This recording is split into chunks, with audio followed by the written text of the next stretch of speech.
안녕하세요. 애보국수TV입니다. 오늘은 문재인 전 대통령에 대한 7가지 비판들에 대해서 알아보겠습니다. 7위입니다. 문재인 전 대통령의 복지 정책에 관해 책임 전가식 정책이라는 말이 많이 나오는데요. 먼저 요즘 가장 핫한 주제인 가스비 인상입니다. 가스공사에서는 천연가스의 가격이 지속적으로 상승하면서 가스 가격 인상을 총 8차례나 요구했는데요. 이에 문정부는 아예 무시하고 가격 동결을 진행했으며 심지어 21년 5월에는 4% 인상을 요구했지만 오히려 3%를 깎았다고 합니다. 또한 대선 패배가 확정되자 4.2%를 올리며 이후에 정부에게 가스값 인상을 그대로 전가하는 방식을 취했습니다. 요즘 가스비 인상에 대해서 말이 많은데요. 이에 대해서 여러분들은 절대 선동당하지 마시길 바라겠습니다. 또한 물가 상승에 대해서도 책임 전가하였는데요. 2019년 말부터 코로나가 확산됨에 따라 국민들, 특히 이로 인해 피해를 본 소상공인들에게 어느 정도의 피해 보상을 해야 한다는 것에는 많은 분들이 동의를 하실 것입니다. 그러나 이것이 전 국민에게 지급이 되면서 문제가 발생한 것인데요. 경제를 어느 정도 배우신 분이라면 아시겠지만 시중에 이렇게 많은 돈이 많은 사람에게 공급이 되면 그 돈의 가치는 무의미해지게 되어 물가는 상승하게 되어 있습니다. 그러나 어차피 이 돈을 뿌린 것에 대한 결과는 보통 빨라야 2-3년 뒤에 오기 때문에 그때는 문 대통령의 재임 기간이 끝날 기간이고 국민들은 당장 돈을 뿌려주는 사람을 좋아하기 때문에 이런 식으로 책임 전가를 하지 않았나 싶네요. 6위입니다.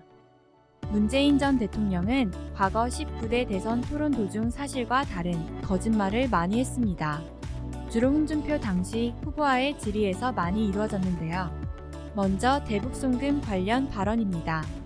문 후보와 홍 후보가 북한에 관해서 설전을 벌이던 중 홍 후보는 DJ 노무현 대통령 시절에 북한에 보낸 돈이 핵무기가 되어서 돌아왔다 라고 말했는데요. 이에 문 후보는 북한에 준 금액은 노무현 정부보다 이명박 박근혜 정부가 더 많다 라고 답했습니다. 그러나 이는 통일부 자료에 따르면 민간 자체에서 준 금액을 뺀 정부 자체에서 준 금액은 당연히 DJ, MH 때가 훨씬 높았습니다. 그리고 노무현 대통령의 뇌물수수에 관해서인데요. 이때도 문 후보는 노 대통령 일가가 뇌물수수를 한 적이 없다고 했는데요.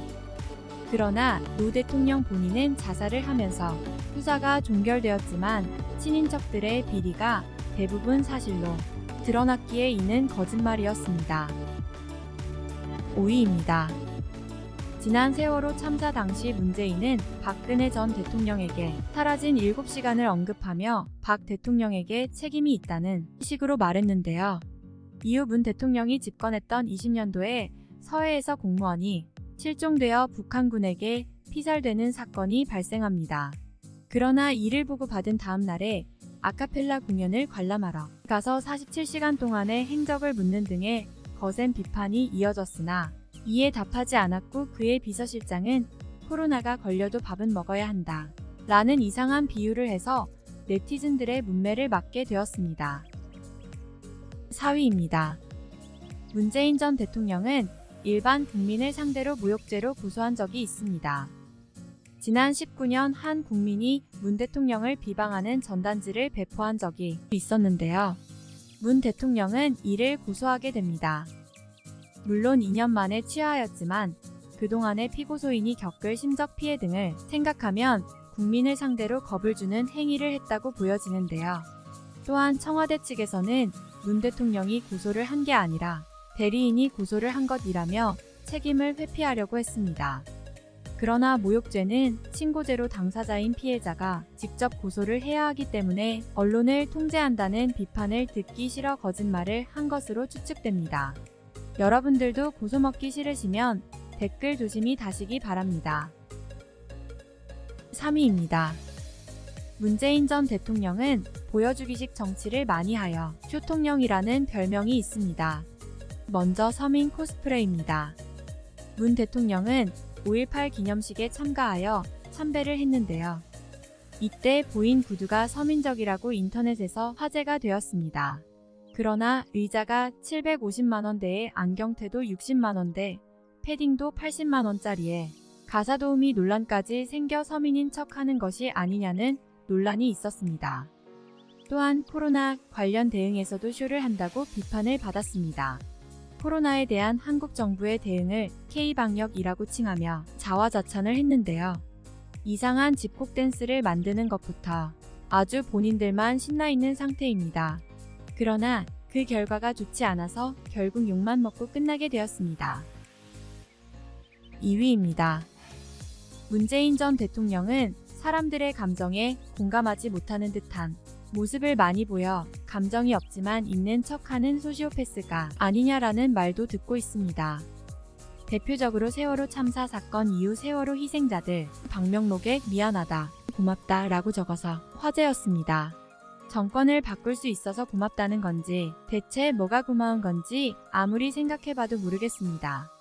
또한 DMZ에 설치된 목함지뢰로 인해 다리를 잃게 된 군인에게 짜장면 먹고 싶다든지 소망 없냐? 라고 물어본 것과 천안함과 연평해전 유족들에게 김정은의 사진이 담긴 책자를 나눠준다든지 코로나로 인해 매출이 줄어든 사장에게 이해가지 않는 행동을 하고 김정은이 준 풍산개를 데려가며 양육비를 달라고 해서 윤 정부에서 너무 과한 금액이라 거절하자 그간 키운 개를 과감하게 버리는 등의 행보를 보여 공감 능력이 의심됩니다. 대망의 1위입니다. 먼저 북한에 관한 문재인 전 대통령의 입장입니다. 영상 보고 오시겠습니다. 북한이 주적입니까? 북한이 우리 주적입니까? 주적. 그런 규정은 대통령으로서는 할 일이 아니라고 생각합니다. 아니, 아직 대통령 안 되셨으니까. 지금 그래도 생각 대통령이 어떻습니까? 될 사람이죠. 아니요. 대통령은 앞으로 대통령 남북 관계를 되시기 전에 풀어가야 될 사람이에요. 대통령 되시기 전에 우리나라 대한민국 국방부 북방백서에 북한군은 우리 주적이다 이래 나오는데 국방부로서는 할 일이죠. 그러나 대통령이 할 말은 아니라고 봅니다. 아니 문 후보님께서 지금 대통령 벌써 되셨습니까? 그렇게 강요하지 마시죠. 왜냐하면 강요가 아니라 우리 유 후보님도 마찬가지로 대통령이 되시면 남북 간 문제를 풀어가야 될 입장이에요. 필요할 때는 남북 정상회담도 필요한 아닙니다. 것이고 대한민국 정부... 그래서 국방부가 할 일이 있고 예. 대통령이 할 일은 따로 있는 것이죠. 아니 해당 영상은 19대 대선 이전에 열린 토론회인데요. 당시 유승민 후보가 문재인 후보에게 북한은 주적이냐라고 묻자 대답을 회피하는 모습을 보였습니다. 이는 문 후보의 친북적인 성향을 배제하더라도 주적이 누군지 묻는 것에 대답을 못하는 것이 이상하기만 하네요. 다음은 중국에 대한 반응입니다. 문 대통령은 지난 17년 말 베이징 대학을 방문하여 연설을 했는데요. 이때 중국은 높은 산봉우리 같은 나라, 한국은 작은 나라지만 중국몽 함께 하겠다라며 말에 문제가 되었습니다. 물론 중국에 방문해서 말한 것이기에 어느 정도의 공호성 발언이 외교에 도움이 된다는 것에는 동의하는데요. 그러나 굳이 우리나라를 작은 나라라고 깎아내리면서 중국의 아래로 가는 것을 자청하여 말하는 것이 우리나라를 대표하는 사람이 맞나 싶습니다. 이런 점을 보면 문 대통령이 친북, 친중이라는 것을 알 수 있습니다. 그러나 다시는 일본에게 지지 않을 것이라고 말하면서 국민들의 반일 정서를 불러일으켰는데요.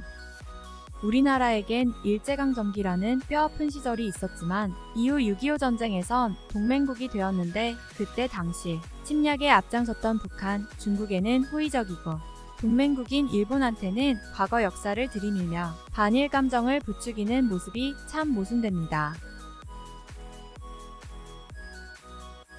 지금까지 문재인 전 대통령의 7가지 비판들에 대해서 알아봤는데요.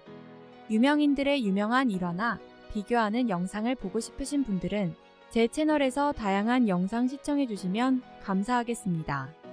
영상이 도움이 되셨다면 구독과 좋아요 부탁드립니다. 지금까지 애보국수TV였습니다.